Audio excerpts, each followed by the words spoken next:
ഒരു രാജ്യവും അവരുടെ സംസ്കാരവും അവരുടെ പൈതൃകവും നിലനിൽക്കണമെന്ന് ആഗ്രഹിക്കുന്നുണ്ടെങ്കിൽ അവർ ആദ്യം ചെയ്യേണ്ടത് ആ നാടിനെ നല്ലവണ്ണം സ്നേഹിക്കുകയാണ്. ആ നാടിനു വേണ്ടി എന്തും ത്യജിക്കുവാൻ തയ്യാറായിട്ടുള്ള ഒരു ജനതയ്ക്ക് മാത്രമേ അവരുടെ നാടിനെ നിലനിർത്തുവാൻ കഴിയുകയുള്ളൂ. അല്ലെങ്കിൽ ആ നാട് നശിക്കും. ഇപ്രകാരം നശിക്കപ്പെട്ട അനേകം രാഷ്ട്രങ്ങളുണ്ട്. അറേബ്യൻ രാഷ്ട്രങ്ങളെല്ലാം അപ്രകാരം രൂപപ്പെട്ടതാണ്. അവിടുത്തെ തനത് ജനതയെ ഇല്ലാതാക്കി വംശഹത്യ ചെയ്തുകൊണ്ട് മറ്റൊരു വംശം അവിടെ രൂപപ്പെട്ടു. അതാണ് ഇന്ന് അവിടെ നിലവിലുള്ളത്.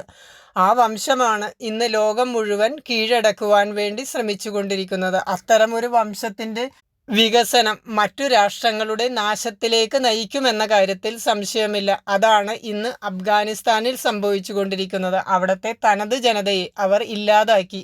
ഇപ്പോൾ അവർ കൈയടക്കിക്കൊണ്ട് ഇത് തങ്ങളുടെ രാജ്യമായിരുന്നു, ഇത് തങ്ങളുടെ പൂർവികരുടെ രാജ്യമായിരുന്നു എന്ന് അവകാശപ്പെടുന്നു. ഏതൊരു രാജ്യവും നിലനിൽക്കണമെങ്കിൽ അവിടെ ദേശസ്നേഹമുള്ള ജനതയാണ് അത്യാവശ്യം വേണ്ടത്. ആ ദേശസ്നേഹമില്ലാത്ത ജനത വളർന്നു വന്നാൽ ആ നാടിൻ്റെ നാശവും അതോടൊപ്പം തന്നെ സംഭവിക്കുന്നു. അവിടെയുള്ള സംസ്കാരവും അവിടെയുള്ള മതവും വിശ്വാസവും സർവ്വതും നശിപ്പിച്ചുകൊണ്ട് മറ്റുള്ളവർ അവിടെ കുടിയേറുകയും അവരുടെ ആധിപത്യം സ്ഥാപിക്കുകയും ചെയ്യുന്നു. അതാണ് ഇന്ന് പല രാജ്യങ്ങളിലും സംഭവിച്ചു കൊണ്ടിരിക്കുന്നത്. അമേരിക്കയിലും UK-യിലും ഫ്രാൻസിലുമെല്ലാം ഇതിൻ്റെ പ്രതിധ്വനികൾ തന്നെയാണ് നമ്മൾ കാണുന്നത്. പോളണ്ട് മാത്രം മറ്റ് യൂറോപ്യൻ രാജ്യങ്ങളിൽ നിന്ന് വ്യത്യസ്തമായി ചിന്തിക്കുകയും അവിടെ ഈ തൊഴിലന്വേഷകരുടെ വേഷത്തിലും അഭയാർത്ഥികളുടെ വേഷത്തിലും വരുന്നവരെ സ്വീകരിക്കാത്തത് കൊണ്ട് അവർക്കിന്ന് സമാധാനമായി ജീവിക്കുവാൻ കഴിയുന്നു. ഈ അക്രമവാസനയുള്ള ജനങ്ങളെ സ്വീകരിക്കുവാൻ അവർ ഒരു കാലത്തും തയ്യാറുമല്ല. ഇന്ന് ജർമ്മൻ ഭരണകൂടം എടുത്തിട്ടുള്ള തീരുമാനം ഉചിതമായ തീരുമാനമാണ്. അവിടെ മോസ്കുകൾ അടച്ചുപൂട്ടി സീല് ചെയ്യുകയാണ്. ഈ രാജ്യദ്രോഹികളെ അവർ അവിടെ നിന്ന് പുറത്താക്കുകയാണ്. മദ്രസയിലെ വിദ്യാഭ്യാസത്തിലൂടെ വളർത്തിക്കൊണ്ടുവരുന്ന യുവാക്കൾ മനോരോഗികളാണെന്നും അവർ തീവ്രവാദികളായി വളരുന്നു എന്നും അത്തരക്കാരെ തങ്ങളുടെ രാജ്യത്തേക്ക് വേണ്ട എന്ന നിലപാടാണ് ഇപ്പോൾ ജർമ്മനി കൈക്കൊണ്ടിട്ടുള്ളത്. മദ്രസ വിദ്യാഭ്യാസമാണ് ലോക തീവ്രവാദത്തെ വളർത്തുന്നതെന്ന ഒന്നാമത്തെ പാഠം എല്ലാ രാജ്യങ്ങളും ഉൾക്കൊണ്ട് അതിനെതിരെ നടപടി സ്വീകരിക്കുക. അതാണ് ഒന്നാമതായി ചെയ്യേണ്ടത്. കേരളത്തിൽ ഇന്ന് സംഭവിച്ചു കൊണ്ടിരിക്കുന്നതും അത്തരത്തിലുള്ള ഒരു കുടിയേറ്റമാണ്. കേരളത്തിലേക്ക് തൊഴിൽ തേടി വന്നിട്ടുള്ള രോഹിംഗ്യൻ അഭയാർത്ഥികൾ തുടങ്ങി മറ്റു ബംഗ്ലാദേശികൾ വരെയുള്ളവർ ഇന്ന് കേരളത്തെ അടക്കി വാഴുകയാണ്. അവരുടെ ലക്ഷ്യവും കേരളത്തെ അടക്കി അവരുടെ ജിഹാദ് നടപ്പാക്കുകയാണ്. അതുകൊണ്ട് തന്നെയാണ് കേരളം അവരുടെ കൈകളിലേക്ക് ഒതുങ്ങുവാൻ പോവുകയാണ്. സാമ്പത്തിക മേഖല അവർ പിടിച്ചടക്കുകയാണ്. ഒരു പെട്ടിക്കട വരെ മറ്റുള്ള സമുദായങ്ങളുടെ അവർ പിടിച്ചടക്കുന്നു. ഒരു ക്രിസ്ത്യാനിയോ ഒരു ഹിന്ദുവോ ഒരു കട തുടങ്ങിയാൽ അതിൻ്റെ രണ്ട് വശത്തും അവർ മറ്റൊരു കട തുടങ്ങി അതിനെ ഇല്ലാതാക്കുന്നു. ഇതൊരു സാമ്പത്തിക ജിഹാദാണ് നടന്നുകൊണ്ടിരിക്കുന്നത്. ഇതിനെതിരെ കേരള ജനത ഉണർന്ന് പ്രവർത്തിച്ചില്ലെങ്കിൽ എന്നേക്കുമായി കേരളത്തിലെ ഹിന്ദുക്കളും ക്രിസ്ത്യാനികളും ഇല്ലാതാകുമെന്ന കാര്യത്തിൽ ഒരു സംശയവുമില്ല. ഈ കഥയെല്ലാം പറയേണ്ടി വന്നത് ബർമീസ് ജനതയെ കണ്ടുപഠിക്കണം സമൂഹം. അവരാണ് ഇതിൽ ഏറ്റവും കൂടുതൽ വിജയിച്ചു നിൽക്കുന്നത്. Muslim immigrants in Burma. Just 1 hour earlier he has mentioned to me. You know how many millions, illegal millions living in this land? Who checked that? In the mosque or other places? Nobody knows. That's why we want government and authorities to take this very, very seriously and check house to house, check mosque to mosque and find out who are living in this country. Trustwadi, trustwadi pirisak හැටියට. කල්පනා කළා පහළ මට්ටමේ බිම් මට්ටමේ මිනිස්සුත් එක්ක හැදෑවට ප්‍රශ්න තේරුම් අරගෙන වැඩ කරන්න පුළුවන් බෞද්ධ ජාත්‍යන්තරයක් හැදීම. ഇന്ന് അവർ മുസ്ലിം ആധിപത്യത്തെ അതിജീവിച്ച ഒരു ജനതയായി നിൽക്കുന്നു. അതിനു കാരണം ഒരേ ഒരു വ്യക്തിയാണ്. അദ്ദേഹത്തെക്കുറിച്ച് നിങ്ങൾ നല്ലവണ്ണം അറിയേണ്ടിയിരിക്കുന്നു. ഇത്രയും ശക്തമായ ഒരു തീരുമാനമെടുക്കുവാൻ ഒരു സന്യാസിക്ക് എങ്ങനെ കഴിഞ്ഞു? അതും പ്രത്യേകിച്ച് ബുദ്ധമതത്തിലുള്ള ഒരു സന്യാസി. ബുദ്ധമതത്തിന്റെ അടിസ്ഥാന ആശയം അഹിംസയാണ്. ബുദ്ധമത സിദ്ധാന്തങ്ങൾ പ്രചരിപ്പിച്ചതും ആ മതം ലോകവ്യാപകമാക്കി തീർത്തതും ശ്രീബുദ്ധനാണ്. ശ്രീബുദ്ധന്റെ ആശയങ്ങൾ പകർന്ന സന്യാസിമാർ വളരെ ശാന്തശീലരായിട്ടാണ് ലോകത്തിന്റെ ഏതു ഭാഗത്തും ജീവിച്ചു വരുന്നത്. അവർ അവരുടെ ആശയങ്ങൾ അഹിംസയിൽ ഊന്നി തന്നെയാണ് എവിടെയും പ്രചരിപ്പിക്കുവാൻ ശ്രമിച്ചിട്ടുള്ളത്. എന്നാൽ ബർമീസ് ജനതയിലേക്ക് റോഹിൻഗ്യൻ മുസ്ലിമുകൾ കടന്നു കയറിയതോടുകൂടി അവരുടെ ശാന്ത ജീവിതം നഷ്ടമായി. അതിനെതിരെ പ്രതികരിക്കുവാൻ ആസിൻ വിരാത് എന്ന സന്യാസി വര്യൻ തീരുമാനിച്ചതോടുകൂടിയാണ് മ്യാൻമാർ ജനതയ്ക്ക് സമാധാന അന്തരീക്ഷം കൈവരിക്കുവാൻ കഴിഞ്ഞത്. മ്യാൻമാറിലെ ഭരണകൂടം പരാജയപ്പെട്ടെടുത്താണ് ഒരു സന്യാസിക്ക് വിജയം വരിക്കുവാൻ കഴിഞ്ഞത്.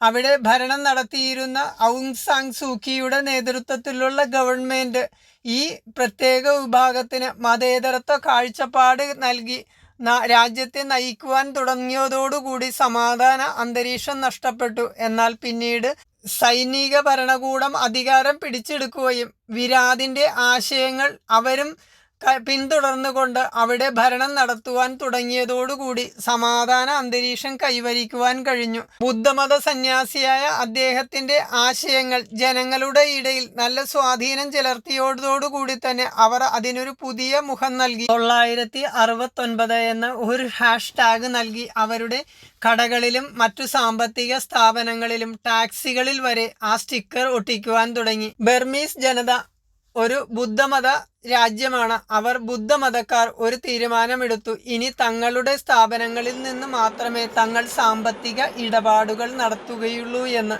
അത് ടാക്സിയിൽ ഉൾപ്പെടെ ഒരു പെട്ടിക്കടയിൽ ഉൾപ്പെടെ തങ്ങളുടെ ആശയങ്ങൾ പേറുന്നവരെ മാത്രം തങ്ങൾക്ക് മതിയെന്ന് അവർ തീരുമാനമെടുത്തതുകൊണ്ട് തന്നെ റോഹിൻഗ്യൻ മുസ്ലിമുകൾക്കെതിരെ അവർക്ക് വിജയം വരിക്കുവാൻ കഴിഞ്ഞു. സാമ്പത്തിക ഉപരോധം നേരിട്ടതോടുകൂടി തന്നെ അവരുടെ മോസ്കുകളും മറ്റും അടച്ചുപൂട്ടി അവർ രാജ്യം വിടേണ്ട അവസ്ഥയിലേക്ക് വന്നു. അത് നല്ലൊരു ആശയമാണെന്ന് പിന്നീട് ഭരണകൂടത്തിനും മനസ്സിലായി. അത് തന്നെയാണ് ഇന്ന് അവിടുത്തെ ഭരണകൂടവും പിന്തുടരുന്നത്. ഈ ആശയം മറ്റുള്ള രാജ്യങ്ങൾക്കുള്ള ഒരു മാതൃക കൂടിയാണ്. ഇന്ന് കേരളത്തിലും മറ്റു ഭാരതീയ സംസ്ഥാനങ്ങളിലും മുസ്ലിമുകൾ പിടിമുറുക്കുന്നത് സാമ്പത്തിക മേഖലയാണ്. ആദ്യം സാമ്പത്തിക മേഖല പിടിച്ചടക്കിയാൽ മറ്റു ജനവിഭാഗങ്ങളെ തങ്ങളുടെ അടിമകളാക്കാമെന്ന ആശയങ്ങളാണ് അവർ ഇപ്പോൾ പ്രചരിപ്പിക്കുന്നത്. ഇതിനെതിരെ ഹിന്ദുക്കളും മറ്റു ക്രിസ്ത്യാനികളും ഉൾപ്പെടുന്ന ജനവിഭാഗം പ്രതികരിച്ചില്ലെങ്കിൽ നിങ്ങളുടെയും അവസ്ഥ ബർമീസ് ജനതയുടെ അവസ്ഥയിലേക്ക് ഒരു കാലത്ത് തള്ളപ്പെടും. പിന്നീട് തിരിച്ചു വരിക അത്ര എളുപ്പമായിരിക്കുകയില്ല. 1968 ജൂലൈ 10 അദ്ദേഹത്തിന്റെ ജനനം. ബർമയിലെ മാണ്ടാലെ ഡിവിഷനിലെ മെയിൻസിംഗ് ഗ്രാമത്തിലായിരുന്നു അദ്ദേഹം ജനിച്ചത്. 14 വയസ്സായപ്പോഴേക്കും സ്കൂൾ വിദ്യാഭ്യാസം അവസാനിപ്പിച്ച് അദ്ദേഹം സന്യാസം സ്വീകരിച്ചു. ബുദ്ധമത സന്യാസിയായി അദ്ദേഹത്തിന്റെ സന്യാസ ജീവിതം ആരംഭിച്ചത്. 2001 അദ്ദേഹം 969 പ്രസ്ഥാനത്തിൽ ചേർന്ന് പ്രവർത്തിക്കുവാൻ തുടങ്ങി. ബർമീസ് ജനതയുടെ ഉള്ളിലേക്ക് തുളച്ചു കയറുന്ന വാക്കുകളാണ് അദ്ദേഹം ഉപയോഗിച്ചിരുന്നത്. അറിയപ്പെടുന്ന ഒരു പ്രാസംഗികനായി തീരുകയും ബുദ്ധ മതവിശ്വാസികളെ മുഴുവൻ അദ്ദേഹത്തിന് കയ്യിലെടുക്കുന്നതിന് കഴിഞ്ഞു. അതായത് ബർമീസ് ജനതയെ മുഴുവൻ അദ്ദേഹം തൻ്റെ കൈപ്പിടിയിൽ ഒതുക്കിക്കൊണ്ട് അദ്ദേഹം പറഞ്ഞാൽ അനുസരിക്കുന്ന ഒരു വിധത്തിലേക്ക് അവരെ മാറ്റുന്നതിന് കഴിഞ്ഞു. 2003 അദ്ദേഹം നടത്തിയ തീപ്പൊരി പ്രസംഗത്തിന്റെ എല്ലാം ഫലമായി 25 വർഷത്തെ കഠിന തടവിനു അദ്ദേഹത്തെ ശിക്ഷിച്ചു. മ്യാൻമാറിലെ ഗവൺമെന്റ് 2012 അനേകം രാഷ്ട്രീയ തടവുകാർക്ക് മോചനം നൽകുന്നതിന് തീരുമാനിച്ചു. ബുദ്ധിസ്റ്റ് സന്യാസിയായ വിരാതുവിനും അക്കൂട്ടത്തിൽ മോചനം നൽകി. 2011 തന്നെ ജയിലിലായിരിക്കുമ്പോൾ തന്നെ ഗവൺമെന്റിന്റെ ഭരണപരിഷ്കാരങ്ങളിൽ അദ്ദേഹം സ്വാധീനം ചെലുത്തി തുടങ്ങി. അന്ന് സൈനിക ഭരണമായിരുന്നു അവിടെ ഉണ്ടായിരുന്നത്. സൈന്യം അദ്ദേഹത്തിന്റെ ആശയങ്ങൾക്ക് പിന്തുണ നൽകിക്കൊണ്ടിരുന്നു. എന്നാൽ ഔങ് സാങ് സൂക്കിയുടെ ഭരണത്തിന് കീഴിലാണ് അദ്ദേഹത്തിന് ഈ ശിക്ഷയെല്ലാം ലഭിച്ചത്. അദ്ദേഹത്തിന്റെ ആശയത്തോട് വിരാതു ഒരിക്കലും യോജിച്ചിരുന്നില്ല. അവരുടെ ആശയങ്ങളുമായി യോജിച്ച് ജീവിച്ചാൽ പിന്നെ ബർമീസ് ജനത ഉണ്ടാവുകയില്ല എന്ന് വിരാതുവിന് മനസ്സിലാക്കിയത് കൊണ്ട് തന്നെയാണ് അദ്ദേഹം അത്തരത്തിൽ പ്രവർത്തിക്കുവാൻ തുടങ്ങിയത്. എന്നാൽ അദ്ദേഹത്തിന്റെ ആശയങ്ങൾക്ക് സൈനിക ഭരണകൂടം വേണ്ട പിന്തുണ നൽകുകയും ആ ആശയങ്ങൾ പ്രചരിപ്പിക്കുകയും ചെയ്തതിൻ്റെ ഫലമായാണ് ഇന്ന് ബർമീസ് ജനതയ്ക്ക് ഒരു നിലനിൽപ്പ് തന്നെ ഉണ്ടായത്. 969 പ്രസ്ഥാനം ബർമീസ് ജനതയുടെ ജീവിതത്തിൽ തന്നെ വൻ മാറ്റങ്ങളാണ് ഉണ്ടാക്കിയത്. സാമ്പത്തികമായി മുസ്ലിം ജനതയെ അടിച്ചമർത്തുവാൻ തുടങ്ങിയതോടുകൂടി അവിടെ റോഹിൻഗ്യൻ മുസ്ലിമുകൾക്ക് പിടിച്ചു നിൽക്കുവാൻ കഴിയാതെയായി. ആദ്യകാലങ്ങളിൽ അവർ ബുദ്ധിസ്റ്റ് വിഭാഗത്തിൽപ്പെട്ട സ്ത്രീകളെയും കുട്ടികളെയെല്ലാം ബലമായി പിടിച്ചുകൊണ്ടുപോയി മറ്റു രാജ്യങ്ങളിൽ ചെയ്യുന്നത് പോലെ തന്നെ ബലമായി സ്ത്രീകളെ പിടിച്ചുകൊണ്ടുപോയി വിവാഹം കഴിക്കുക, ലവ് ജിഹാദ് പോലുള്ള കാര്യങ്ങൾ അവിടെ നടപ്പാക്കിയിരുന്നു. എന്നാൽ 969 എന്ന ആ ഒരു പ്രസ്ഥാനത്തിൻ്റെ നേതൃത്വം വിരാതു ഏറ്റെടുത്തതോടുകൂടി തന്നെ ബർമീസ് ജനതയിൽ മാറ്റം വന്നു തുടങ്ങി. അവർക്ക് കാര്യങ്ങൾ മനസ്സിലാകുകയും അവർ വിരാതുവിൻ്റെ വാക്കുകൾ അനുസരിച്ച് മുന്നോട്ട് പോകുവാനും തുടങ്ങിയപ്പോൾ അവരുടെ രാജ്യത്ത് മാറ്റങ്ങൾ കണ്ടു തുടങ്ങി. പിന്നെയുണ്ടായത് അത്ഭുതകരമായ വ്യത്യാസങ്ങളാണ്. 2013 മ്യാൻമാറിൽ മുസ്ലിം വിരുദ്ധ കലാപങ്ങളിൽ നിന്ന് വിവിധ നഗരങ്ങളിലേക്ക് വ്യാപിക്കുവാൻ തുടങ്ങി. ആ കലാപങ്ങളിൽ വെറും ഒരു നിസ്സാര കാര്യത്തിൽ നിന്നാണ് പൊട്ടിപ്പുറപ്പെടുന്നത്. ഒരു സ്വർണ്ണക്കടയിൽ തുടങ്ങിയ തർക്കം അത് വ്യാപകമായ നാശനഷ്ടത്തിലേക്ക് തുടങ്ങി. 2013 ജൂലൈ 1 ഈ കലാപം പൊട്ടിപ്പുറപ്പെട്ടത് വളരെയധികം മാധ്യമ ശ്രദ്ധ നേടിയ ഒരു കലാപമായിരുന്നു. 2013 ജൂലൈയിൽ 1 ഈ കലാപം പൊട്ടിപ്പുറപ്പെട്ടത്. അന്ന് ടൈം മാഗസിൻ വിരാതുവിനെ വളരെ വിമർശിച്ചുകൊണ്ട് തന്നെ ലേഖനങ്ങൾ എഴുതി. എന്നാൽ വിരാതു അതിനൊന്നും അത്ര ഗൗരവം കൊടുത്തില്ല. അദ്ദേഹം തൻ്റെ പ്രവർത്തനങ്ങളുമായി മുന്നോട്ട് പോയി. മതേതരത്വ രീതിയിലുള്ള ഗവൺമെന്റിനെ കൊണ്ട് ബർമീസ് ജനതയെ രക്ഷിക്കുവാൻ പറ്റുകയില്ല എന്ന് മനസ്സിലാക്കിയ ബർമീസ് ജനത സർവ്വവിധ പിന്തുണയോടും കൂടി ഒരു ബർമീസ് റിട്ടയേർഡ് ആർമി ജനറലായിരുന്ന തീൻ സെയിൻ പ്രസിഡന്റായി സ്ഥാനമേറ്റതോടുകൂടി തന്നെ ഈ റോഹിൻഗ്യൻ മുസ്ലിമുകൾക്കെതിരെ ശക്തമായ നടപടി സ്വീകരിക്കുകയും വിരാതുവിൻ്റെ പ്രവർത്തനങ്ങൾക്ക് സർവ്വവിധ പിന്തുണ നൽകുകയും ചെയ്തു. 2014 ജനുവരിയിൽ 969 പ്രസ്ഥാനത്തിൽ ചേർന്ന് പ്രവർത്തിക്കുന്നവർ ദേശസ്നേഹ അസോസിയേഷൻ സ്ഥാപിച്ചു. അതായത് ദേശസ്നേഹികളുടെ ഒരു സംഘടന. ഈ സംഘടനയുടെ പ്രഥമ ഉദ്ദേശം ജനങ്ങളിൽ ദേശസ്നേഹം വളർത്തുക എന്നതാണ്. ദേശസ്നേഹമുള്ള ഒരു ജനതയുടെ അഭാവമാണ് ഒരു രാജ്യത്തിന്റെ നാശത്തിലേക്ക് നയിക്കുന്നതെന്ന ഒന്നാമത്തെ കാര്യം അവർ മനസ്സിലാക്കിയത് കൊണ്ട് തന്നെയാണ് ദേശീയ ബോധം എന്ന ഒരു കാഴ്ചപ്പാട് ജനങ്ങളിലേക്ക് പകരുന്നതിനും വിരാതു അതിനു വേണ്ട സർവ്വ പിന്തുണയും നൽകി ദേശസ്നേഹികളെ വളർത്തിക്കൊണ്ടുവരികയും ജനങ്ങളിൽ ആ ബോധം വളരുകയും ചെയ്തത്. ദേശസ്നേഹ സംഘടനയുടെ ഇനീഷ്യൽ നെയിമായി കണക്കാക്കിയിരുന്നത് മാ ഭാ ധ എന്ന പേരിലാണ്. ഈ മാ ഭാ ധ എന്ന സംഘടനയുടെ പ്രവർത്തനം വ്യാപകമായതോടുകൂടി തന്നെ ജനങ്ങളിലും നല്ല മാറ്റങ്ങൾ കണ്ടു തുടങ്ങുകയും ആ മാറ്റം രാജ്യത്തിൻ്റെ പുരോഗതിയിലേക്കും നയിച്ചു. ഈ മാ ഭാ ധ എന്ന സംഘടനയുടെ അടിസ്ഥാന ആശയം വംശ സംരക്ഷണമായിരുന്നു. അതായത് ബുദ്ധിസ്റ്റുകളുടെ വംശം സംരക്ഷിക്കുക എന്ന ആശയമാണ് അവർ ജനങ്ങളിലേക്ക് പകർന്നു നൽകിയത്. ആ ആശയം നല്ല വിജയം കണ്ടു എന്നതാണ് ഇന്ന് ബർമീസ് ജനതയിൽ മാറ്റം കാണുവാൻ നമ്മൾക്ക് കഴിയുന്നത്.